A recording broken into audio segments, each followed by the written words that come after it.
What I'm seeing is I see a hungry Crawford, a Crawford that has been looking for the opportunity for a long time, finally getting the opportunity, and really ready to grab the opportunity. Like I said, I'm not really worried about the weight. I'm worried about the skill level that they use during the fight. Okay. Roy Jones Jr. has seen greatness up close, and after stepping into the ring with Terence Crawford, he's convinced Crawford has what it takes to beat Canelo Alvarez. For Roy, the outcome won't hinge on weight. It all boils down to one thing: can Crawford take Canelo's punch? If he can, Roy says, Canelo's in trouble. One factor, but if he goes out and boxes Bud, he's not gonna beat Bud boxing. He's not. So if Bud can take his punch, he's not gonna outbox Bud. So it's like. And Roy isn't just guessing. He's watched Crawford dismantle pressure fighters with timing, precision, and that cold-blooded finishing instinct. Roy believes Crawford's mind is already in the ring with Canelo, prepared for war. Size doesn't matter when the smaller man is the smarter man, Roy adds. In Crawford, he sees a chess master ready to checkmate. Over 60% for his mind. If you say, Bernard, give me a number. Give me a number. He has an 85+ chance to beat Canelo. Why? He's not going in there to prove something, which will fall into Canelo's hand. He would love for him to prove something. That means you will stay there and try to prove something.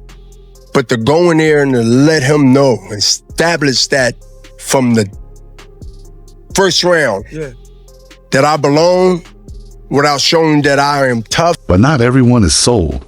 David Benavidez gave the edge to Canelo, just slightly. Speaking of Fight TV, he called it a 60-40 fight in Canelo's favor only because of weight. Crawford's skill is undeniable, Benavidez said, but moving up, that's a different beast.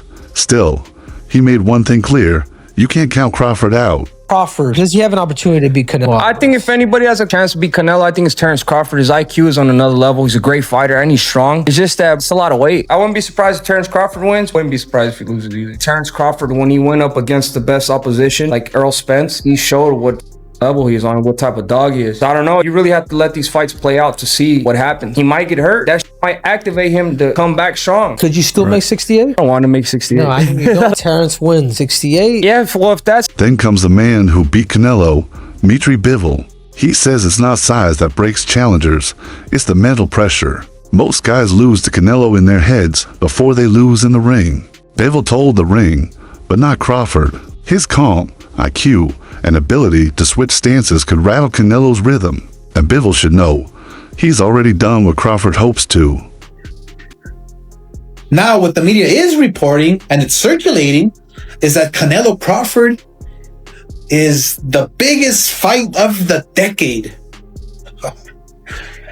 I mean, to a purist and a fighter, it's laughable. Because you have Crawford jumping up 2 weight classes to fight Canelo, who's a natural light heavyweight. Crawford, who couldn't push back. Welterweight contender Alexis Roca, who's sparred both men, isn't so sure. Canelo's just a big. He said to East News, there's weight classes for a reason.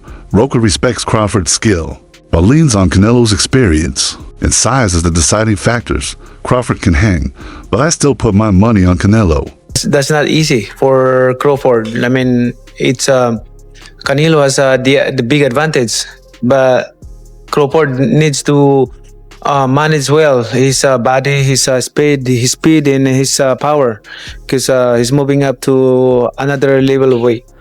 I asked this because you did it with Margarito. You went to 54 and people were like, oh my God, this guy's so big, Margarito. But your speed made the difference. Corn Davis echoed that sentiment. Canelo's size, strength, and pressure, that's a lot to deal with.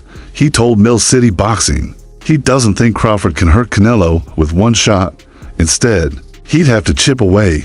Body shots, movement, strategy. But if anyone can pull it off, it's Crawford. Still, I'm betting Canelo. You've been able to feel his power. Could any guy move up 3 divisions and fight a Canelo? In the landscape right now, I don't think that there's a person that can move up 3 divisions, from 47 and beat Canelo. But I think divisions matter. I think that weight matters. I think what you walk around at matters. Canelo's a big guy, and he's not just big, he's dense. He's a powerful guy with boxing skill. I think that would have been I've been telling people it's going to be a tall task for Crawford. Then there's Erislandy Lara, a man who's actually faced Canelo.